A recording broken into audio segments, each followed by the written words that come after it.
again. This time I'm going to read something that you guys were asking for in class. I'm reading from Bad Pets Hall of Shame, and I think you'll find these very fun and very amusing. So we are going to begin. Here's the introduction from the authors. Oh, the shame of it all. The animal kingdom teems with pets and wild beasts whose outrageous, ridiculous, or mortifying actions have brought embarrassment to all creatures, big and small. These wacky troublemakers deserve the ultimate notoriety as members of the Bad Pets Hall of Shame. There is no actual museum or building dedicated to animal absurdity. If there were, it might stretch several blocks to accommodate all the awards and memorabilia for the goofs and gaffes, bloopers and blunders that dogs, cats, and other animals have committed over the years. This book attempts to honor a recent sampling of the wackiest, head-scratchingest, yes, that's a made-up word, so don't use it in your next book report, scatterbrained moments perpetuated by pets. The selection process for which animals were lucky enough, or unlucky enough, depending on your point of view, to be inducted into the hall involved certain standards. For each incident up for consideration, the author asked such questions as, is it true? Will it make the reader laugh? And is it so outlandish or silly that the reader will shake his or her head in disbelief? If the answer was yes to all these questions, then the shameful moment had an excellent chance of making the cut. Among the two-legged, four-legged, finned, and winged creatures inducted into the Bad Pets Hall of Shame are the delinquent doggy duo who went for a joyride on their own in a pickup truck and crashed into a riverbank, the wacky pet kangaroo who stole women's underwear off clotheslines, the impish kitten who turned on the water faucet full blast and flooded an entire animal shelter, the hungry bear who broke into a bakery and devoured 24 fresh pies, and then grabbed 2 more for takeout, and the pair of pet llamas who sparked a wild chase, shown live on national television, involving cops, lasso-twirling citizens, and pursuers in golf carts. With this book, animals now have a place to claim some fame from their shame. And I hope, in light of all the seriousness going on, that this will provide a little bit of laughter and fun. First chapter, The Sly as a Fox Awards. For brazenly stealing humans' possessions, the Bad Pets Hall of Shame inducts the following: Peppy, a Chihuahua, and Sadie, a Yorkshire Terrier. Peppy and Sadie teamed up to steal a car and go for a joyride. It didn't end well. They crashed the vehicle into a Walmart. Their canine car caper made national news. Say that fast 3 times. It all unfolded one summer day in 2016 when their owner, Fatima Rowe, took them for a ride to the store in Wayne, West Virginia. Because she had only a few things to buy and it was hot outside, she left the dogs in her older model Ford Crown Victoria with the windows up, engine running, and air conditioning on to keep them cool. Little did she suspect her pets would turn into doggy delinquents. While she was in Walmart, Peppy and Sadie did what they always did when they were alone: have fun. On this occasion, having fun meant stealing the car. Apparently, Peppy, who Rowe described as the more rowdy of the 2 dogs, bounced around the front seat until the gear selector on the side of the steering column was knocked out of park and into neutral. The car began rolling forward on the slightly sloped parking lot. Then, according to witnesses, Sadie took over. She jumped over to the driver's seat, and while standing on her hind legs, placed her paws on the steering wheel. Peppy was now running shotgun. Walmart security cameras caught the dog's free ride, showing Sadie turning the car slightly to the left as the vehicle headed toward the store. A witness told WSAZ-TV of Huntington, West Virginia, that she was standing in front of the store when she noticed a car start moving from its parking space. Because the car was slowly rolling straight toward her, she knew the driver was someone she knew who was teasing her. That is, until she had a good look at the driver and saw it wasn't a person, but a dog. It was Sadie.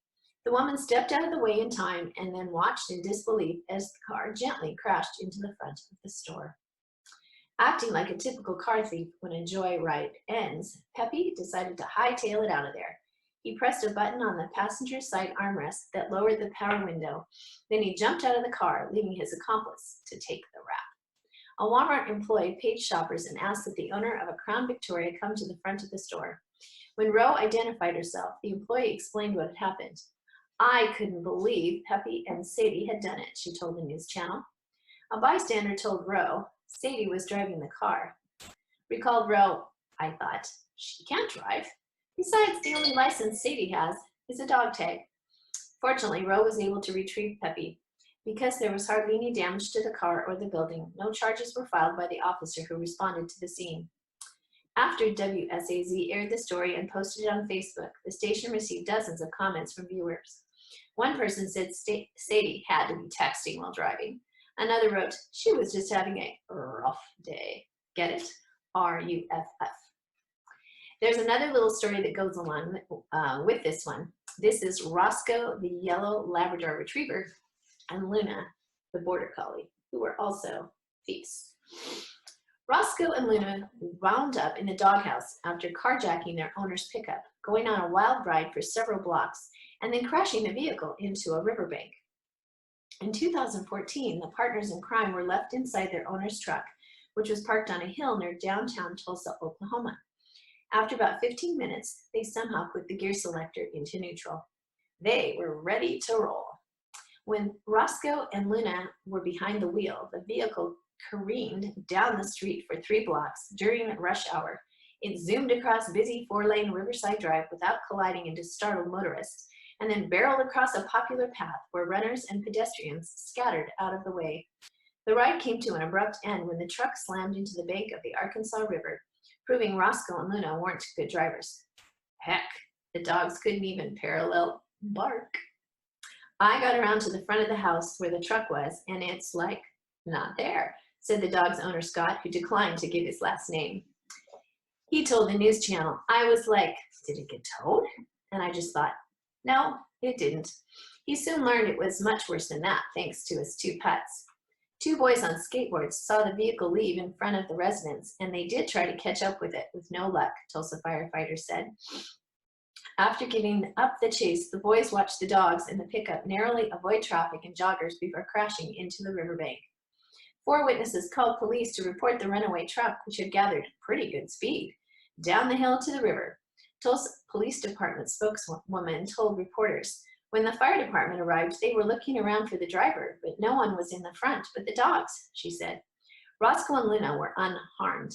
After all, their muscles were made of steel, S-T-E-A-L. The truck, however, sustained extensive damage. The crash also tied up traffic for 3 hours. Police declined to issue the dogs a ticket for reckless driving, but it was still a bone of contention for Scott, who lamented, it was an expensive joyride.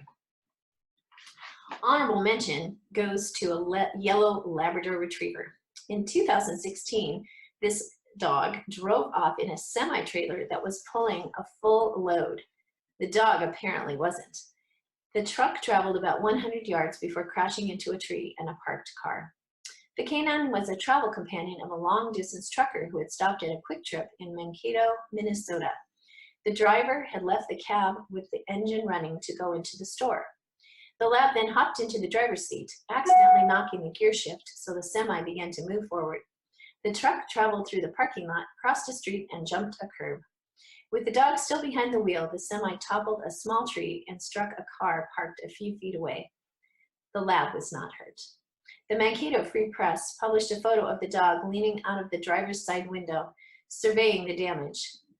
The canine, no doubt, got the freight of his life. Get it? Freight in a semi-truck. So that's today's little fun event with some dog thieves stealing cars and vehicles. And tune in tomorrow for some more fun. See you later.